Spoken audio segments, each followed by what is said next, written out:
Jadi kawan Puja di kegiatan salah satu startup ini kita akan coba bahas pentingnya manajemen keuangan di perusahaan dan nggak harus startup ya, kayaknya perusahaan semua butuh ya. Karena sebenarnya kalau kita ngomongin startup, Kak Puja, sebenarnya kan bisnis yang baru mulai itu startup nggak sih? Jadi bukan berarti kalau dulu kan di bayangan kita tuh startup tuh pasti teknologi, company, terus baru mulai istilah bootstrapping dan lain. Jadi muncul istilah-istilah yang kayak lebih aneh gitu ya. Padahal sebenarnya kalau kita mulai bisnis ya startup gitu. Jadi apapun bisnis yang baru dimulai startup. Iya, kita definisikan itu ya di sini. Dan sebenarnya juga dari beberapa interaksi aku sendiri dengan beberapa incubator itu memang banyak juga yang mention sebenarnya startup itu nggak harus ngomongin perusahaan teknologi, ketika bisa juga perusahaan lain yang di-enable oleh teknologi. Setuju banget. Nah, teknologi ini membuat perusahaan-perusahaan tadi bisa makin cepat berkembang. Ya. Kayak gitu. Jadi mungkin hari ini kita mulai pembahasan agak general dulu, nanti mungkin baru mengerucut ke kalau manajemen keuangan di startup seperti apa. Menjawab memang kasus yang lagi ramai gitu. Iya. Nah, Oke, berarti Indonesia ini kan hampir 65 jutanya UMKM ya. UMKM lah ya. Jadi UMKM itu kan usaha mikro, kecil, menengah. Nah, itu jumlahnya 65 juta. Kita mau coba fokus ke UKM. UKM itu usaha kecil miliaran. Setuju. Oke ya.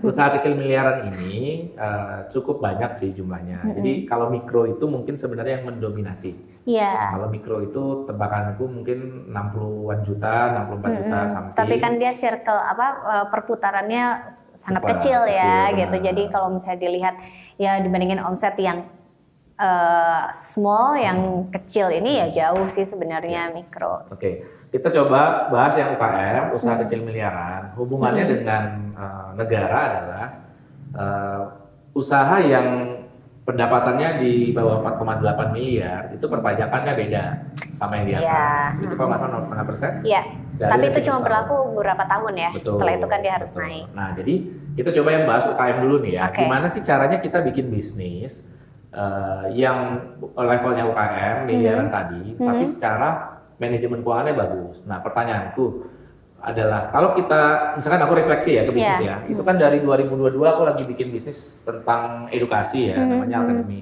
Revenue-nya mungkin tahun ini bisa dapat mungkin sekitar 1 sampai 1,5 miliar ya per tahun. Nah, kalau misalkan aku punya bisnis kayak gitu, kira-kira kalau berhubungan keuangan, laporan apa aja sih yang aku harus punya, yang aku harus rilis di akhir tahun. Nah, ini mungkin yang kawan Puja perlu tahu. Ya, ini menarik nih sebenarnya. Karena gini, kalau kita ngomong laporan keuangan, itu sebenarnya ada 5 laporan keuangan.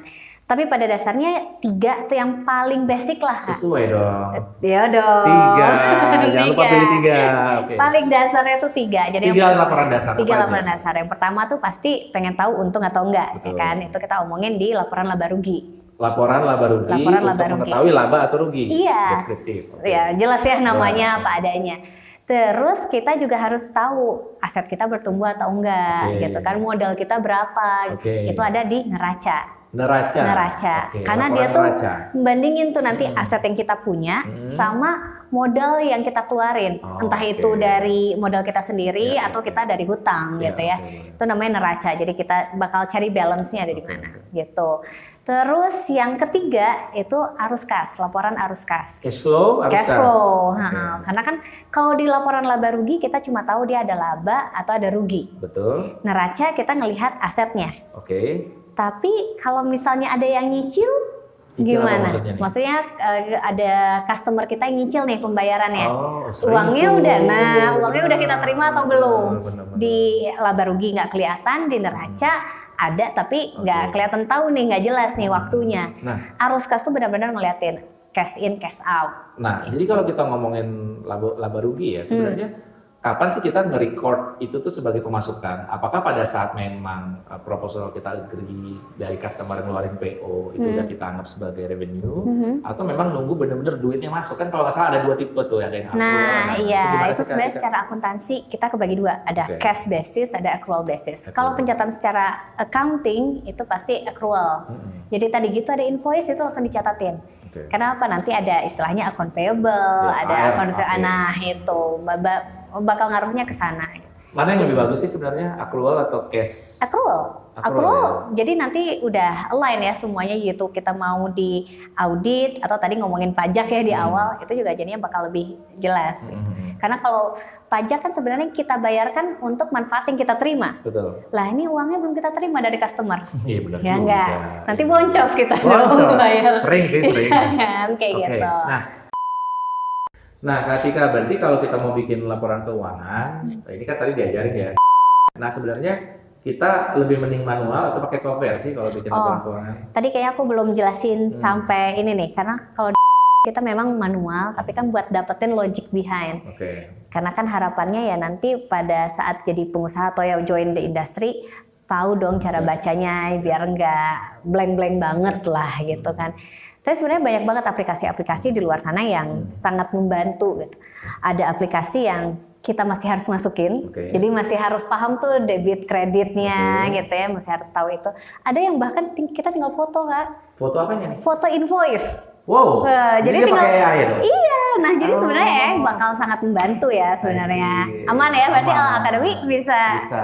Masuk di situ. Jadi platform pergerakan kawan puja juga. Gimana caranya AI ini bukan sesuatu yang ditakuti lah, tapi harus kita pelajari. Berarti, nah tapi aku yakin AI ini tidak akan menggantikan manusia sih sebenarnya. Setuju. Apalagi kalau sama AI dirimu. Ini kan kita lagi belajar bersama AI nih ya, Atika Irawan kan AI. Disclaimer karena namanya ya, karena nama. Bukan artificial intelligence, saya tetap human. Oke, berarti pakai software nggak apa-apa ya? Pakai software nggak apa-apa, nggak apa-apa banget karena apa ya? Namanya juga itu data ya. Begitu kita ngomongin tadi ada teks, kita pasti ada audit ya, pengen ada audit. Kalau manual kebayang dong Kak, data berapa tahun? Kita ngomongin bisnis pasti pengennya long last, bertahun-tahun. Ya lihat yang konglomerasi udah berapa puluh tahun, ada yang bahkan udah 300 tahun perusahaan yang di Jepang, di China. Gimana dong kalau dia masih manual, mau ngaudit kayak, aduh mohon maaf ngelihatnya. Mungkin pakai AI-nya anak inter gitu. AI anak inter. Berarti bisnis yang kayak UKM tadi nih, misalkan dia bermetamorfosa, ingin menjadi bisnis yang lebih besar lagi. Mungkin aja dia mau IPO Kak. Nah, misalkan dia mau IPO, itu kan laporan keuangannya harus diaudit, benar nggak? Nah itu siapa sih yang bisa mengaudit dan merapihkan laporan keuangan tadi? Nah itu sebenarnya ada yang disebut kantor akuntan publik, jadi ada KAP. Jadi ada akuntan-akuntan tadi yang mereka bisa melakukan audit terhadap perusahaan-perusahaan. Mereka nanti akan mengeluarkan, saya lupa istilahnya tuh, nanti ada yang ada catatan, tidak dengan catatan dan sebagainya. Kayak wajar tanpa kecualian, WTP. Seperti itu. Gitu. Tapi itu bukan bidang saya untuk yang accounting ya. Gitu. Tapi wajib nggak pakai KAP kalau mau IPO? Wajib ya. Berapa tahun ke belakang? Tahu nggak? Kalau untuk IPO tuh kurang lebih harus ada 3 tahun ke belakang minimum. Dan harus untung selama 3 tahun? Nggak juga? Nggak juga. Oke, berarti boleh rugi dan IPO? Boleh. Nggak ada ketentuan bahwa perusahaan itu harus selalu untung. Walaupun goals of the firm itu adalah maximizing shareholders wealth. Tapi memperkaya yang punya perusahaan bukan berarti perusahaannya selalu untung. Menarik, masuk ya akal. Ya, kalau kita ngomongin laporan keuangan, oke lah laba ruginya kita bilang dia rugi terus. Tapi kan yang kita lihat kekayaan yang punya perusahaan itu adanya di mana? Di bagian equity kan, ekuitasnya adanya di dalam neraca. Makanya ada istilah ROE, ROA gitu. Makanya kalau kita sebagai investor biasanya pengen ngelihatnya ROE, return on equity-nya. Gimana nih perputaran permodalan kita? Tapi kalau kita sebagai manajerial gitu ya, kita pasti pengennya ngelihat dari sisi aset.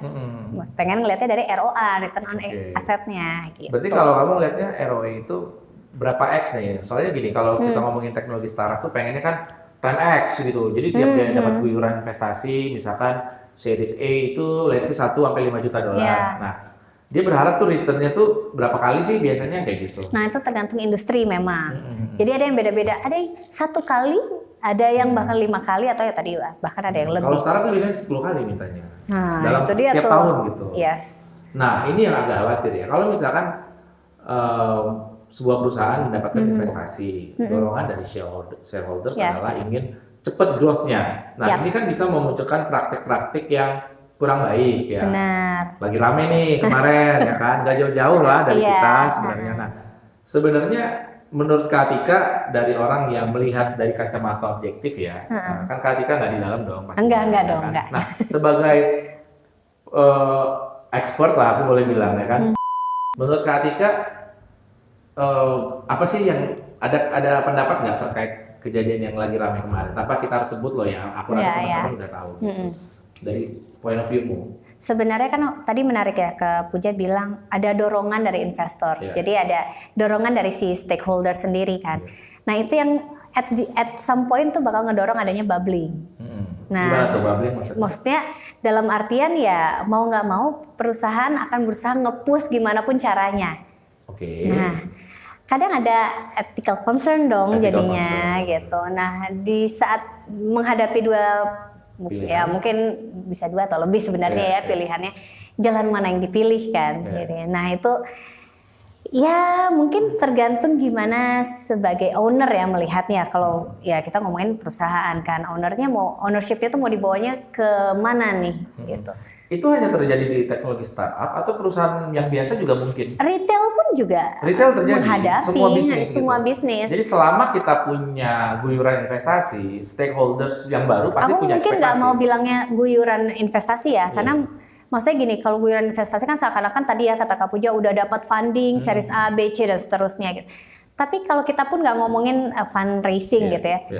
Saat satu perusahaan itu masih dimiliki oleh satu orang, kepalanya kan jelas ya harapannya mau gimana, perusahaannya gitu. Ada dua orang, dia pengen ekspansi, butuh tambahan modal, mulai cari investor, bertambah nih punya partner, duaan. Suaranya kan mungkin agak sedikit berbeda.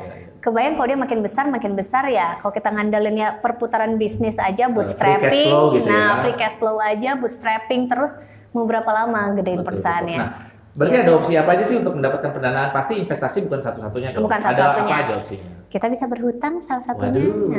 Tapi syariah. Berarti harus bagi hasil. Kan akadnya yang penting. Sebenarnya. Berarti ada investasi. Ada hutang. Satu lagi? Dua itu komponen dari kalau kita ngeliat dari sisi balance sheet sebenarnya dua itu. Tapi ya kita bisa kembangin lagi kan sebenarnya ya kalau misalnya mau dari kalau free cash flow itu hitungannya apa? Bukan metode investasi kalau itu? Bukan, itu perhitungan kita untuk ngelihat sebenarnya free cash flow itu seberapa banyak sih uang yang perusahaan milikin. Kalau itu diambil perusahaan tetap bisa jalan nih operasionalnya. Baik. Makanya gitu uang dingin. Makanya investor kan ngomonginnya free cash flow-nya sekian gitu. Karena harapannya ya sebagai investor kalau sewaktu-waktu dia mau narik perusahaan tetap jalan gitu. Nah, aku sekalian konsultasi boleh Kak Atika. Jadi kan takut nih jadi Akademi ini kan udah jalan 4 tahunan gitu kan. Mungkin tahun pertama, tahun kedua, tahun ketiga emang kita ngejar growth gitu kan. User kita dari 0 sampai sekarang hampir 40.000. Usernya lumayan lah ya. Banyak banget nih. Makanya dukung nomor 3. Nanti kita bantu. Ada 40.000 loh. Ya ada 40.000 gitu kan. Nah artinya memang kita selama ini mencoba gaya yang free dulu supaya teman-teman bisa dapat value yang kita deliver. Nah, di tahun ini kita coba mulai mencari skema-skema funding. Kita bekerja sama dengan lembaga yang mau CSR. Memang ada lembaga yang modelnya B2B, yang dia mau training kita bisa provide. Nah, itu alhamdulillah tadi ya, mungkin proyeksiku bisa di 1 sampai 1,5 miliar. Nah, kalau aku lihat laporan keuangan kami yang dirilis oleh akuntan kami, jadi kita ada akuntan dan kita pakai software benar. Jadi kerjaanku itu tiap tanggal 5 minta ke akuntan lihat neraca sama laba rugi. Kalau cash flow aku tutup mata. Kalau cash flow itu aku mikirnya gini, duit yang nggak ada pun sekarang, tapi kita udah kebayang nih akan ada penemuan akan ada invoice kan. Jadi karena sebenarnya arus kas itu bakal lebih bermanfaat infonya buat financial manager. Baik. Jadi si manajer keuangan yang karena dia yang harus ngatur kan cash flow-nya, uang masuk, jadi aku sebagai CEO nggak perlu. CEO sebenarnya bukan yang utama ya Nah jadi kalau aku lihat kayaknya secara cost itu mungkin disetahunkan ya, sekarang kan bulan 6 itu mungkin sekitar 400-500 juta gitu. Jadi aku predik nih kita bisa margin net profit loh di sekitar 40% gitu. Nah mending ngambil investasi nggak sih sebenarnya atau stay aja free cash flow kita injek lagi ke diri kita? Balik lagi sih sebenarnya mau dibawa kemana sih perusahaannya? Karena jadi nyanyi nih ketahuan nanti generasinya aduh ya kan 2006 ya. Tapi gimana kalau misalkan aku punya cita-cita di 34 kota itu pengen punya lembaga pendidikan di bidang AI gitu. Sekarang kan baru ada di Bandung. Nah biar lebih luas lagi manfaatnya. Ada 34 kota provinsi kan, itu gimana kira-kira? Kalau misalnya tadi Kak Puja kan punya kerjasama tadi CSR dan sebagainya. Kalau memang mau menjaga ownership, why not ya? Karena hanya partnership gitu. Toh aku yakin ya kan makanya AI juga ya. Jadi bukan. Tapi kalau untuk sistem tadi kan udah ada sistem soalnya. Jadi buat multipliernya harusnya jauh lebih gampang. Unless kemudian harus ada orang nih. Kalau saat kita ngomongin harus ada sumber daya, harus ada people-nya. Biasanya untuk scale up itu yang agak lebih kompleks. Tanpa menyebut dirimu punya perusahaan dan punya banyak cabang juga. Oh enggak, gitu kan. tentunya. Nah itu kamu dulu gimana? Ngambil investasi atau lebih baik tadi pakai free cash flow atau ada? Awal-awal free cash flow dulu buat menjaga apa ya? Kan kita pengen ownership-nya hold sama kita gitu ya.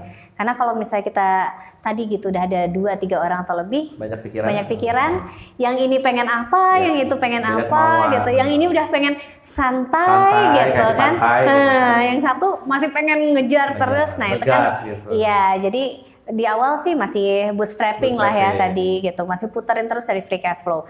Tapi udah saat makin besar, kita udah mau ngeliat nih kan kita bisa bikin projection ya ke depannya. Itu keahlianmu, projection. Kalau aku nggak ngerti. Kan kita bikin bayang-bayang tuh, mencoba menaksir masa depan akan seperti apa. Iya.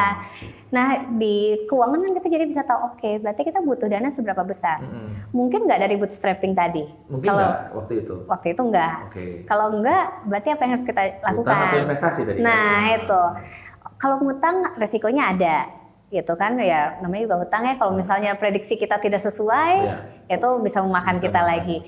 Waktu awal ya pastinya mau nggak mau kita cari investasi. Tapi cost of fund-nya gede nggak sih kalau investasi? Nah kalau kita ngomongin secara teorinya nih ya, sebenarnya cost of fund untuk kita pinjam sama kalau kita invest itu sebenarnya lebih besar. Karena apa? Tujuan perusahaan kita kan mau lebih besar lagi kan. Gitu. Sedangkan ya kalau kita cuma minjem berarti kan jelas sekian persen ya bunganya atau bagi hasil sekian persen ya. Iya bucerahnya. Tapi kalau gitu dari Katika tadi terhadap yang tadi aku cerita Alkademi apa sarannya? Kan kita udah ngobrol ya, udah sedikit banyak. Tika kayaknya Alkademi mau kayak gini. Dari kamu mending kayak gimana gitu. Soalnya aku Senin mau ke Singapura. Sekalian promo, kalau mau cari-cari investasi boleh kita pilih. Investasi sini atau di Alkademi ini? Tapi jadinya memang aku mau ketemu sama beberapa venture capital yang lumayan sih namanya ya, aku harus sebut di sini. Jadi dia belum pasti tapi sudah ngeker nih karena melihat selama 3 tahun bootstrap dan di tahun keempat ini kita kayaknya bisa dapat positif gitu ya. Dia lumayan tertarik, planku apa 5 tahun ke depan kayak gitu. Nah, dengan info kayak gitu, kamu ada yang nggak saran buatku? Kalau menurut aku sih why not diambil sih investmentnya. Karena kan kita mau ngejar scaling up, ya syukur-syukur bukan cuma kotanya kan, tapi seluruh provinsinya udah sebenarnya bisa dicapai dong sebenarnya. Gitu kan. Salah satu ini ya, cita-cita itu memang pengen punya di tiap kota. Jadi kalau kita misalkan ya kayak ke Bali ada, jadi kita bisa duduk di situ kerja di sana sambil melihat teman-teman yang belajar AI dan coding di situ gitu sih. Iya, why not? Why not ya, oke. Mungkin sebagai info aku akan bikin di Pekanbaru. Wih, kotaku juga. Iya dong, ya dulu dong. Sama dari Pekanbaru. Orang Pekanbaru ya. Jadi memang orang Pekanbaru saya dukung orang Pekanbaru ya. Oh iya dong. Terus orang Pekanbaru dukung calon yang lain itu gimana ceritanya? Oke. Berarti gini, ini mungkin pertanyaan pamungkas terhadap fraud yang kemarin tuh. Bisa dibenarkan nggak sih? Atau enggak itu salah, jadi jangan. Atau itu sesuatu yang masih abu-abu. Katika ada ini enggak? Kalau fraud udah jelas salah ya. Balik lagi tadi kan aku ngomonginnya ethical ya. Ya dalam berbisnis, walaupun kita mikirinnya tadi kapitalis bilangnya gitu ya, mau ngelihatnya profit, tapi kan kita punya ethics. Gitu ya. Tapi terlepas dari itu sebenarnya kan saat kita berkumpul gitu ya, berorganisasi dalam kampus itu juga secara langsung belajar ethics nggak sih kan? Harusnya iya ya, tanpa kita sadar ya, norma-norma. Tanpa kita sadari kita pelajarin itu, dan saat kita hidup bermasyarakat itu juga ethics jadi salah satu hal yang melekat. Jadi menurut aku sih bukan, ya terlepas tadi ya fraud, kita ngomongin fraud, sebenarnya ya ethical constraints-nya sih yang perlu kita Jadi fraud is a big no. Big no. Begitu ya kawan puja. No fraud kalau teman-teman bangun bisnis, kalau kawan-kawan bangun bisnis harus sesuai dengan etika bisnis. Yes, setuju. Seperti itu. Gimana Kak? Ini kayaknya di sesi kali ini Selasa Startup udah daging banget nih. Sangat culture ya, karena kita mengundang bintang tamu yang oke. Nah, ada kata-kata hari ini nggak untuk menutup sesi kita? Bagaimana teman-teman kawan puja yang mungkin buat teman-teman yang mau mulai bisnis, mulai dari mana sih gitu? Mungkin mau bisa kasih. Saya kalau bisnis bukan tanpa sponsor, tapi ya emang mulai aja dulu ya sebenarnya. Gitu. Okay. Dan juga tadi ngomongin terkait dengan keuangan, karena aku banyak ketemu nih kayak teman-teman yang tadi UMKM atau yang bahkan baru mulai bisnisnya, dia bilang, Kak masih kecil nih bisnisnya, mungkin nggak usah dicatat, jangan, tetap dicatat gitu. Jadi pencatatan keuangan mulai sedini mungkin, biar apa, kita tahu modal kita tuh berapa, kita emang ada untung atau enggak, ada profit atau enggak. Kadang keenakan tapi pas ketemu lagi, tapi uangnya harus injek terus nih Kak lah, berarti kan nggak tahu gitu. Jadi buat teman-teman yang mau mulai bisnis, catat laporan keuangannya, mau itu negatif, mau itu nggak ada funding, tadi it's okay, pokoknya ada pencatatan dulu. Mau itu masih manual gitu ya, atau udah pakai ya setidaknya Excel ya kalau gitu. Jangan tulis ya. Excel, spreadsheet itu gitu. Kalau warung-warung rokok masih nyatet di balik karton kan. Tapi sekarang mereka juga udah pakai HP loh. Jadi di HP udah mulai banyak yang nyatet. Bisnis itu mulai aja dulu. Mulai aja dulu, dan pencatatan mulai as soon as possible gitu. Sip, thank you Kak Tika. Ini kontennya sangat daging, kawan Puja. Ini menarik sekali ya konten Kak Tika ya. Aku jadi kepikiran Kak Tika, kalau di kawan Puja itu kita kan ada 3 pilar. Pilar pertama kan pendidikan. Itu memang concernku dari awal terkait pendidikan, dan kayaknya yang sekarang adalah AI. Ya kan? AI ini teman-teman ITB itu harus menguasai.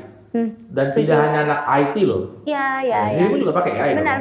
Iya, dari kecil aku udah AI. Adik Irawan gitu ya, benar ya.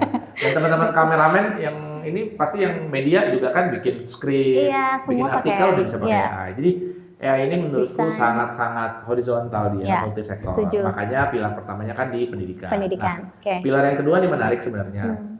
Ketika kita bicara programnya kawan Puja itu kan ada IPK, P-nya pendidikan. Nah, I-nya ini kan inovasi. Sebelum kita berinovasi, kita kan harus bikin produk nih, ya kan? Menginkubasi. Inovasi itu kita mulai dari menginkubasi bisnis, ya. Kayaknya menarik deh. Mungkin kedepannya kita bikin konten-konten yang lebih short lagi supaya bisa mereka belajar sambil di ini ya, Katika ya, tentang bisnis gitu. Oke lah ya. Oke. Juga jadi concern kawan Puja dan saya sendiri, makanya yang mencalonkan dari jadi ketua IA ini, kita pengen bantu rekan-rekan yang memang mau bangun bisnis, itu kita bantu sejak awal. Nggak harus modal loh. Nggak harus modal. Iya benar, karena kadang modal bukan jadi kemarin juga menarik nih, kalau ketemu ada Yes, dia bilang waktu mulai bisnis sebenarnya apa sih yang dibutuhin? Beberapa biasa pada bilangnya salah satunya modal. Ide. Nice. Jadi inkubasi tadi itu sangat penting ya. Menarik. Baru yang terakhir itu adalah eksekusinya malah. Karena kalau dia hanya ide, nggak ada eksekusi, percuma. Cuma angan-angan aja. Gitu. Mantap nih Kak Tika. Pokoknya thank you banget. Semoga nanti bisa ada sesi kayak gini lagi. Siap. Selasa startup, hari Selasa belajar bisnis. Nggak harus startup. Nah, pokoknya dari kami kawan Puja siap mendeliver konten-konten menarik gitu kan, selama kalian memang serius juga mau belajar bisnis. Dari pengalamanku bangun bisnis 14 tahun terakhir memang naik turun dan nggak tiap tahun harus untung gitu. Tapi kami merasa bisnis itu kalau nggak win, untung gitu ya. Either we win or we learn gitu. Jadi nggak ada tuh yang namanya rugi. Kalau kita rugi itu pasti ada hikmahnya seperti itu. Nah, semoga dengan kegiatan-kegiatan kita ke depannya benar-benar bisa bantu teman-teman bangun bisnis. Program kita pilar yang inovasi tadi juga kita mau bikin yang namanya inkubator bisnis. IITB. Gitu. Dan ada temanku, ini mentor bisnisku sih bilang memang anak ITB ya, kalau bikin bisnis itu minimal 3 gitu. Yang pertama itu kemampuan, ide, eksekusi.